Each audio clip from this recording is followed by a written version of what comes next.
Today's episode of Variant is brought to you by Carbonite. Today on Variant, I give you guys the history of Thor. Welcome to Variant, where we love comics more than I swear if they kill off Daryl in The Walking Dead, I'm gonna be pissed. I'm your host, Arris. Thor: The Dark World is coming to theaters this Friday, and since Thor is going to be what everyone is talking about, I figured it's a perfect time to give you guys his history and see how this hammer-wielding god became a core member of the Avengers and one of the most popular characters in all of comics.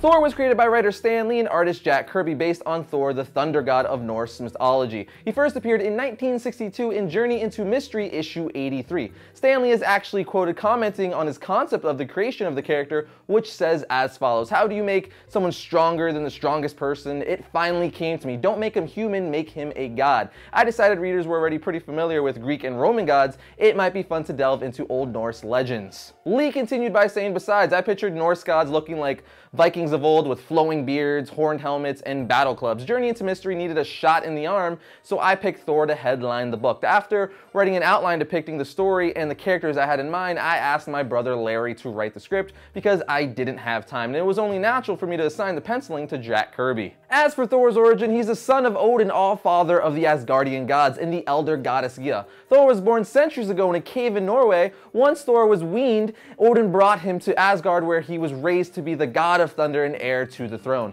As the Asgardian god of thunder, Thor commands the thunder, the lightning, the wind, and all the elements of the storm with his hammer Mjolnir, which was forged from a legendary indestructible Asgardian metal. Mjolnir gives Thor the power of flight and helps him channel, focus, or amplify his own godly elemental power. Though the hammer is really heavy by mortal standards, it can be lifted by those deemed worthy to do so, regardless of the person's physical strength. The hammer even says on it, "Whoever holds this hammer, if he be worthy, shall possess the power of Thor." People deemed worthy or have been able to pick up Thor's hammer in the past have been Superman in the DC Marvel crossover, Wonder Woman, Beta Ray Bill, Captain America, who at the time was disguised as US agent, and even a few others. After centuries of Thor defending Asgard from its enemies, Thor became very proud and arrogant. It was because of this that he was banished to Midgard, aka Earth, by his father to teach him some humility. Once on Earth, he had no memories of his godhood and became mortal, going by the name of Donald Blake, a handicapped human doctor. Thor learns what it's like to be small and weak and how to be humble and a good person despite being mortal, even if he doesn't remember anything at first. When in his mortal disguise as Dr. Blake, he's able to transform into his true form by striking his walking stick, which is actually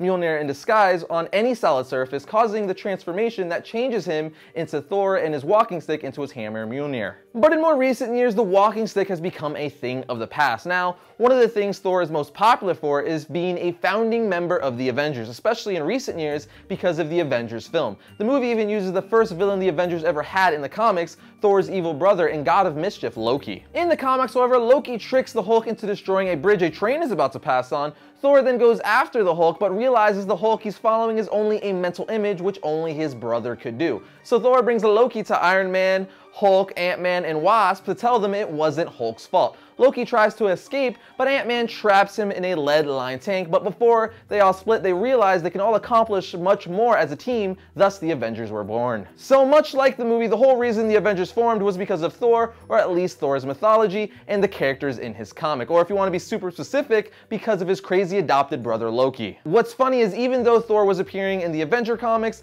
and Journey into Mystery comics, he still didn't have his own self-titled comic. It wasn't until 1966 when Thor got his own self-titled series when they retitled Journey into Mystery to Thor, also known as The Mighty Thor, starting with issue 126. Much like most characters in the Marvel Universe, Thor has been part of many different teams over the years, besides just the Avengers, such as Thor Corps, God Squad, and the new Avengers Unity Squad, which consists of Avengers members and X-Men members. As for Thor's powers, well, he's a god, so he has all the powers you would assume: superhuman strength, speed, stamina, and vulnerability, and a healing factor. It is a common misconception that Thor and the other gods of Asgard are truly immortal. Thor and the other members of his race do age, but at a rate so slow that to other beings they give the appearance of immortality. He can also go long periods of time without food, drink, or rest. Thor also has the ability to go all lizard. And no, he doesn't turn into some lizard or Spider-Man's enemy. What I mean by that is Thor has shown the ability ability to be able to regenerate portions of his body, including entire limbs or organs, with the aid of magical forces like his hammer Mjolnir.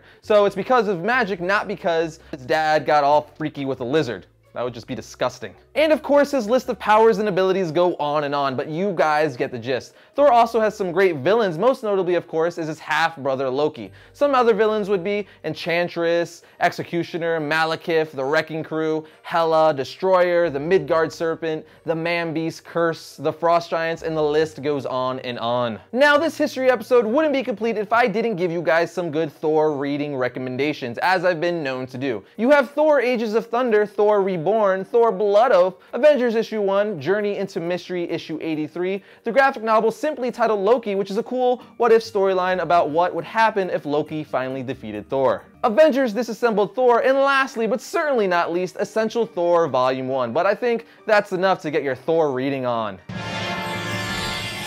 Carbonite protects your pictures and other files from computer crash, fire, theft, or when you accidentally delete a file by automatically and continually backing up your files and keeping them securely off-site. You'll never have to remember to back up again. Whether you have 2 computers at home or several computers at your small business, Carbonite is the better backup plan. Over 1 million customers trust Carbonite to protect their home and small business computer files with plans starting at just $59 a year. Start your free trial at Carbonite.com with the offer code VARIANT, and you'll get 2 bonus months if you decide to buy. That's Carbonite.com, and the offer code for 2 bonus months is VARIANT.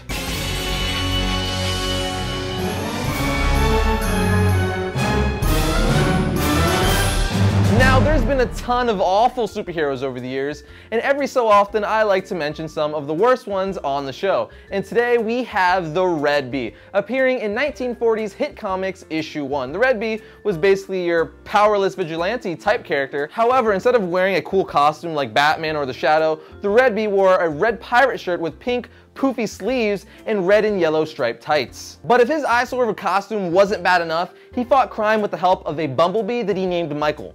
A freaking bumblebee. Said bumblebee also lived in a compartment in the Red Bee's belt buckle that he only released for special circumstances. And this wasn't like a super bumblebee with powers. This was an ordinary bumblebee that he trained.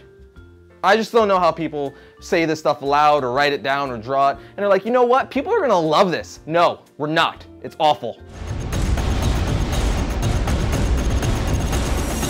First up, for Wednesday, November 6th, we have Green Lantern issue 25. The shockwaves of Lights Out are just starting to be felt as Hal Jordan makes a controversial decision that will change the mission of the Green Lantern Corps. Here we have Forever Evil issue 3. With the world under the rule of the mysterious and deadly crime syndicate and our greatest heroes dead, it's up to the unlikeliest of defenders to rise up and save us. Humanity's only hope is Lex Luthor. Here we have Harley Quinn issue 0. Harley Quinn has come a long way since her creation from Batman the Animated Series. Don't miss her new 52 self-titled monthly series debut. And finally, we have Superman Unchained issue 4. Superman rushes to stop Ascension's attack and kicks off a huge battle with Wraith. Surrounded on all sides, Superman has no choice but to call in some powerful friends.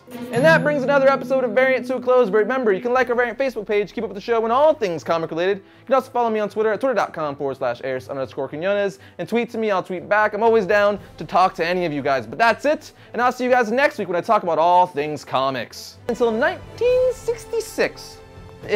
Dang, it's so stupid. So dumb. Thor then looks for Loki. Thor brings Loki. That's so crazy. It's so crazy. What am I even doing right now? I don't know.